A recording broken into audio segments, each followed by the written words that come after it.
Welcome students. In this video we will study about class 9th history chapter 4. Chapter 4 का हमारा नाम है forest society and colonialism. सो देखिए, सबसे इम्पोर्टेंट बात क्या है कि हमने पहले 3 चैप्टर्स में क्या कंप्लीट किया था। हमने ब्रिटिशर्स के बारे में, हमने वर्ल्ड के बारे में पढ़ा था, mostly French revolution, Russian revolution plus German की रिवॉल्यूशन हमने पढ़ी थी। हमने वर्ल्ड वॉर 2 के बारे में, हिटलर नाजिज्म के बारे में भी पढ़ा है। इसी के साथ अब हम पढ़ेंगे कि फॉरेस्ट की सोसाइटी कैसी थी, जो जंगल में जो लोग रहते थे उनका जीवन कैसा था, और कॉलोनिज्म मतलब ब्रिटिशर्स या फिर कोई भी कंट्री राज करती वहां पर आकर कॉलोनीज बना देती थी। तो इसके बारे में हम इस चैप्टर में पढ़ने वाले हैं। So let's start this chapter. देखिए, take a quick look around your school and home and identify all the things that come from forest. तो आप देख सकते हैं जंगल से बहुत सारी चीजें आती हैं, जैसे paper, desk, table, door, window, सब कुछ हमारा मोस्टली फॉरेस्ट से हमें मिल जाता है। Do not miss out the oil in chocolates. Chocolates के अंदर जो ऑयल होता है which comes from sal seeds. देखिए, साल सीड से वो आता है। The tannin used to convert skins and hides into leather. Leather के अंदर स्किन्स वगैरह कन्वर्ट करने के लिए टैनिन। और द हर्ब्स और रूट्स, जिनको मेडिसिनल प्लांट्स के तौर पे यूज किया जाता है। Forest also provide bamboo, would for fuel, grass, charcoal, packaging, fruits, flowers, animals, birds and many other things. So देखिए, ओवरऑल बात यहाँ पर क्या है कि हमें फॉरेस्ट से बहुत सारी चीजें मिल जाती है। Okay, more than many things, हमें बहुत सारी चीजें यहाँ पर मिलती है। इन द अमेजोन फॉरेस्ट और इन द वेस्टर्न घाट्स। अगर हम अमेजोन फॉरेस्ट और वेस्टर्न घाट्स इंडिया के अंदर बात करें, अमेजोन फॉरेस्ट साउथ अमेरिका में है, वेस्टर्न घाट्स इंडिया में है। हमें लगभग 500 डिफरेंट वेराइटी ऑफ प्लांट्स की स्पीसीज हमें मिल जाएंगी। सो आप देख सकते हैं प्लांट की स्पीसीज, और वो भी 500 से ऊपर। ठीक है, तो बहुत बड़ी बात होती है 500 से ऊपर स्पीसीज को प्राप्त करना।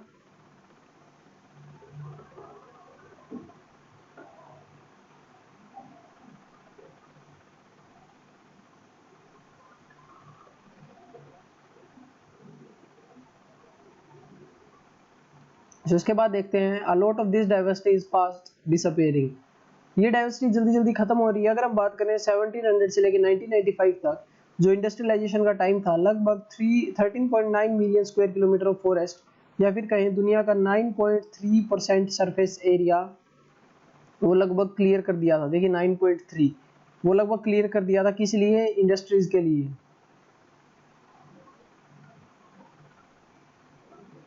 कल्टीवेशन के लिए, पास्चर्स के लिए, फ्यूल वुड के लिए, वेरियस अदर पर्पसेस के लिए उसको क्लियर कर दिया था। देखिए, अभी हम ये शॉर्ट एक छोटा सा टाइम पीरियड पढ़ रहे हैं, आगे हम मेन पार्ट पर आएंगे। सो आपको देखने को यहाँ पर मिल रहा है कि देखिए कितना यहाँ पर फॉरेस्ट एरिया यहाँ पर खत्म कर दिया गया था। तो ये टाइम पीरियड जो 1700 से लेकर 1995, आप सभी को पता है, ये कॉलोनियलिज्म का टाइम था, इंडस्ट्रियलाइजेशन का ये टाइम था। अभी हम देखते हैं क्यों किया, ये जंगल को काटना शुरू क्यों किया, डिफोरेस्टेशन, व्हाई। देखिए, the disappearance of forest is referred as deforestation. तो यहाँ पर एक क्वेश्चन आ जाएगा, डिफाइन डिफोरेस्टेशन। डिफोरेस्टेशन हमारा क्या हो जाएगा कि फॉरेस्ट वगैरह का गायब होना डिफोरेस्टेशन कहलाता है। ये रिसेंट प्रॉब्लम नहीं है, बहुत पहले से ये चलती आ रही है, सेंचुरीज, 100 साल, काफी सालों से चलती आ रही है प्रॉब्लम। लेकिन ये जो प्रॉब्लम थी, ये कॉलोनियल टाइम पर, जब अंग्रेजों का रूल था, जब ये सिस्टमैटिक हो गई थी और ज्यादा स्केल पर ये की जाती थी। Okay, land to be improved. अभी देखते हैं हम। देखिए, इन 1600 की अगर हम बात करें, approximately 1/6 of India's land mass was under cultivation. देखिए, यानी 1/6 जो एरिया था इंडिया का, वो कल्टीवेट किया जाता था, उस पर खेती की जाती थी, कल्टीवेशन के अंडर था 1600 के टाइम पे।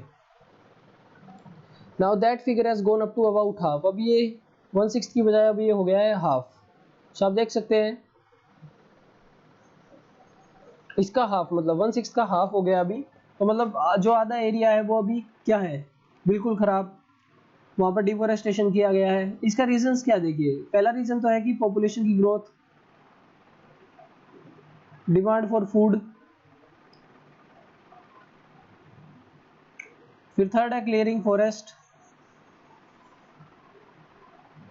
And breaking new land. नई नई जमीन बनाना, तो उसके लिए रहने के लिए नई जमीन और खेतों की जमीन को यूज किया जाएगा।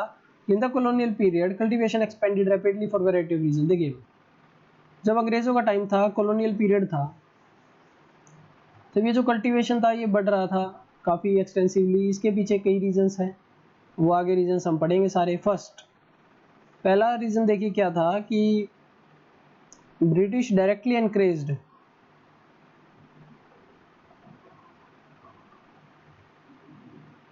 The problem of commercial crops. देखिए sorry, the production of commercial crops. आपने कॉमर्शियल क्रॉप पढ़ी है, jute, sugar, wheat, cotton etcetera. इनकी क्रॉप के लिए अंग्रेजों ने उत्साहित किया लोगों को कि आप ये उगाइए, आपको ज़्यादा मुनाफा होगा। सो इसलिए लोगों ने अब इन पर जोर देना शुरू कर दिया। ओके, इसके बाद देखते हैं हम अगले पार्ट पर, जो है the demand for these crops increased. Because क्या था कि इनकी डिमांड बढ़ रही थी उस टाइम, इन क्रॉप्स की यूरोप के अंदर बढ़ रही थी डिमांड, जहाँ पर फूड ग्रेन्स की कमी थी। तो इसलिए इन क्रॉप्स को उगाने के लिए कहा गया, ताकि यूरोप तक इन फसलों को पहुंचा सके और यूरोप के लोग इनको खा सके। Okay, is that clear?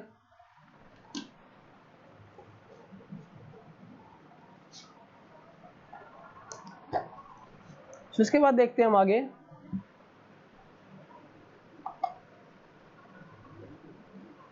देखिए यहाँ पर सेकंड रीजन भी बताया जा रहा है। देखिए सेकंड क्या है कि जो कॉलोनियल स्टेट थी, फॉरेस्ट वर अनप्रोडक्टिव। वो मानते थे कि जो जंगल है वो अनप्रोडक्टिव है, उनसे हमें ज्यादा बेनिफिट नहीं होगा। वो ये मानते थे कि जंगल से हमें ज्यादा बेनिफिट नहीं होगा।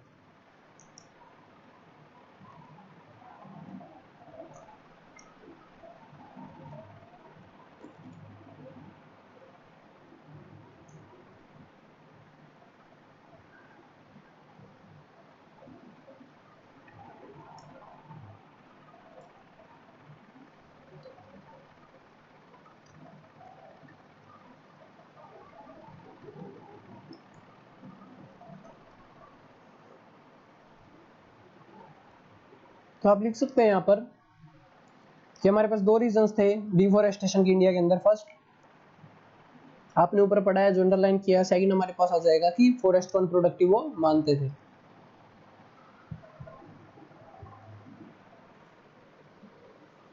उसके बाद देखते हैं हम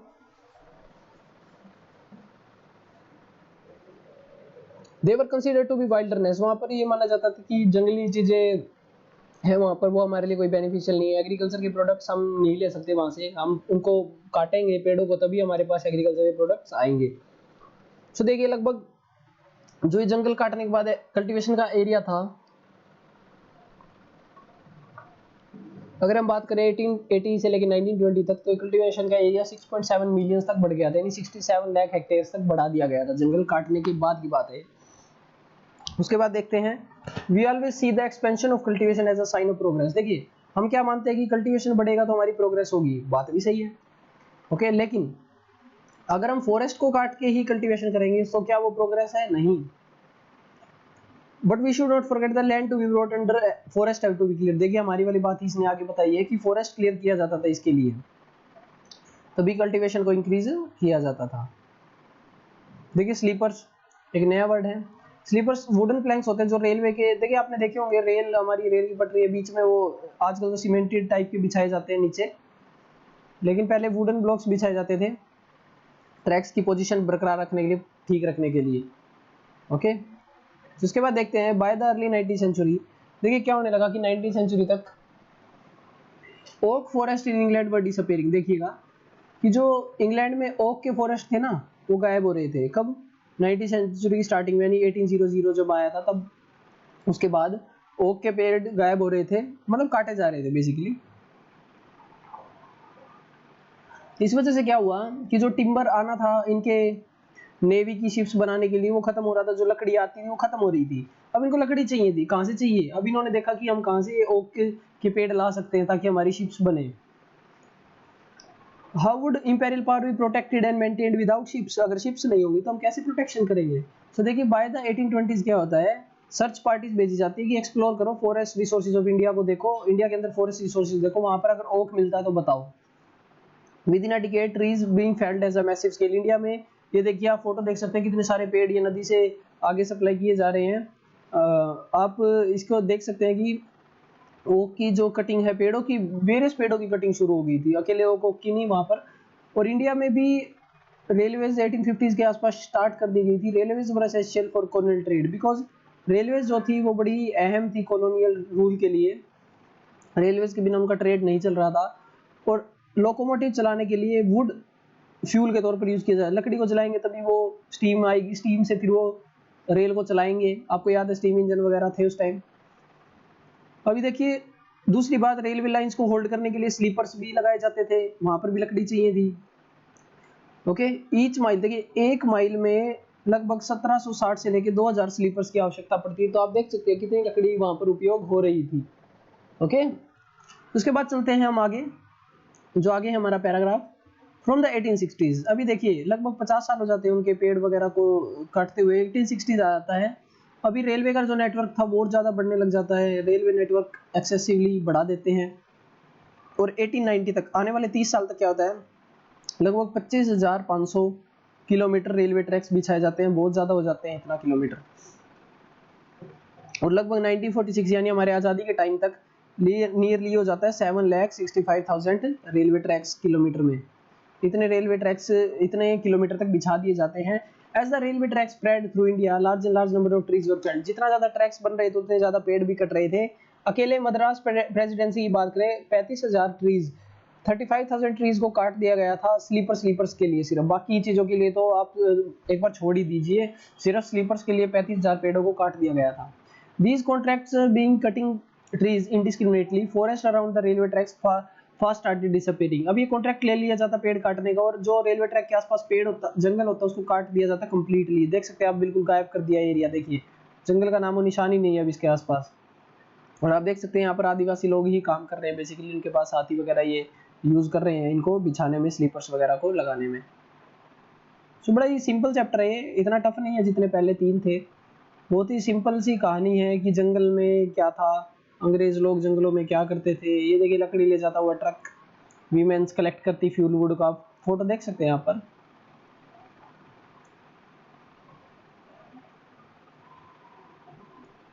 फिर उसके बाद हम पढ़ते हैं प्लांटेशन। प्लांटेशन क्या होता है, देखिए प्लांट टाइप की क्रॉप्स जहाँ पर उगाई जाती है उसको हम प्लांटेशन बोलेंगे बेसिकली, अगर छोटी सी डेफिनेशन बनाए।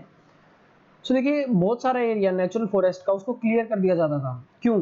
क्योंकि टी कॉफी और रबर उगाना था उनको, यूरोप की जो नीड थी। आपको पता है यूरोप में लोग टी कॉफी वगैरह पीते थे, सो उनकी डिमांड थी टी कॉफी की। अभी उनको स्पेस चाहिए था उगाने के लिए, उनको मिल गया इंडिया। सिंपल, इंडिया में इनकी ग्रोथ स्टार्ट हो गई।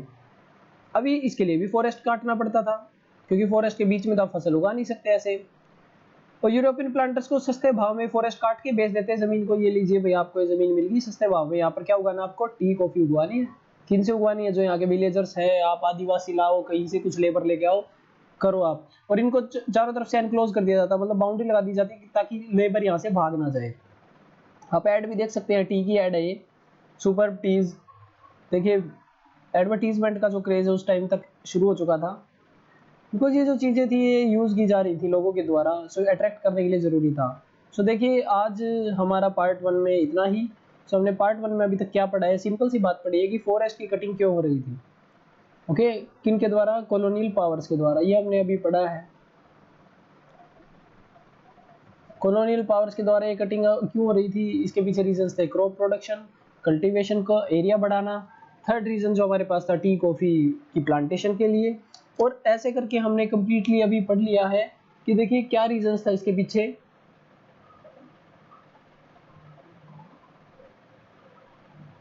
इसके पीछे रीजंस यही थे कि वो रेलवे लाइन को एक्सपेंड कर रहे थे, फर्स्ट रीजन। सेकंड अपनी प्लांटेशन क्रॉप्स को एक्सपेंड कर रहे थे। तो ये बातें हमने, बिल्कुल बेसिक सा ये चैप्टर है, बिल्कुल ज़्यादा कुछ इसमें मुश्किल नहीं आने वाली, चैप्टर बड़ा इजी है। सो आप ध्यान से इसको समझ लेंगे तो हो जाएगा, आपको असाइनमेंट आज मिल जाएगा। So do study this chapter and like share subscribe जरूर करें चैनल को। So thank you from my side and complete your work daily.